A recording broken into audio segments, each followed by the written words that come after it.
আসসালামু আলাইকুম।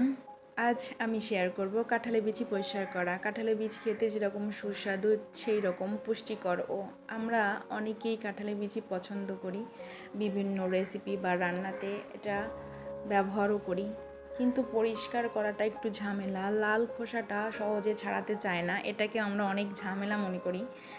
তো আজকে ঝামেলা থেকে মুক্তি দেওয়ার জন্য খুব সহজেই পৃথিবীর সবচেয়ে সহজ উপায়ে কোনো কাটা ঘষা মাজা ছাড়া মাত্র 2 মিনিটে কাঁঠালের বিচি পরিষ্কার করে দেখাবো। আপনারা কাঁঠালের বিচিগুলো যদি আস্ত পরিষ্কার করতে চান তো এভাবে কাঁঠালের বিচির উপরে বা সাদা খোসাটা ফেলে দিবেন।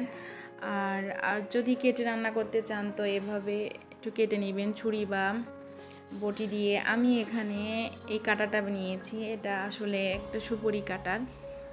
বিভিন্ন জেলায় এটাকে বিভিন্ন নামে বলে থাকে। তো যাই হোক, তো বিচিগুলোকে আমি এভাবে কেটে রান্না করব, এজন্য কেটেই দেখাচ্ছি আপনাদের।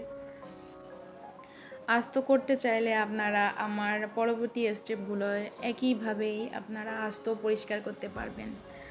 তো আমি এভাবে বিচিগুলোকে কেটে নিয়েছি। আর এখানে আমি উষ্ণ গরম পানি নিয়েছি। গরম পানি অবশ্যই আপনার আঙ্গুলটা ডুবিয়ে রাখলে আঙ্গুলটা পুড়ে যাবে না, সেরকম হতে হবে, বেশি গরম পানি হলে হবে না।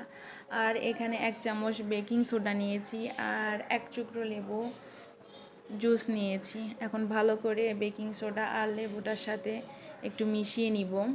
তারপর বীজগুলা দিয়ে আমি আরেকটু পানির সাথে আর বেকিং সোডার সাথে মিশিয়ে 10 মিনিটের জন্য রেস্টে রেখে দিব।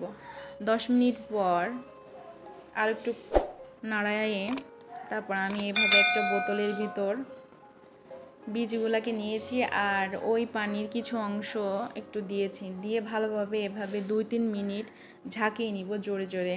অবশ্যই এখানে জোরে জোরে ঝাঁকাতে হবে, তাহলে বিচিগুলো থেকে লাল খোসাটা বের হয়ে যাবে। আর এখানে লাল খোসাটা খুব দ্রুত বের হয়ে যাওয়ার কারণ হচ্ছে আমি এখানে বেকিং সোডা, লেবুর রস আর গরম পানি ব্যবহার করেছি, সেজন্য এটা খুব সহজেই পরিষ্কার হয়ে যাবে। এটা যদি আপনাদের কাছে অবিশ্বাস্য মনে হয় তো এটা আপনারা এত বেশি না করে 3-4টা বীজ প্রথমে একটু কেটে এভাবে আমার স্টেপগুলো ফলো করে নেবেন, তাহলেই বুঝতে পারবেন এটা সম্পূর্ণ ঠিক কিনা।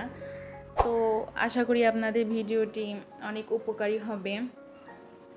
আর ভিডিও যদি ভালো লাগে তো ভিডিওতে লাইক দিয়ে দিবেন। আর এভাবে আমার চ্যানেলের বিভিন্ন টিপস অ্যান্ড ট্রিক্স জানার জন্য বা পাওয়ার জন্য আমার চ্যানেলটিকে অবশ্যই সাবস্ক্রাইব করে রাখবেন। সবাই সুস্থ থাকবেন, ভালো থাকবেন। আল্লাহ হাফেজ।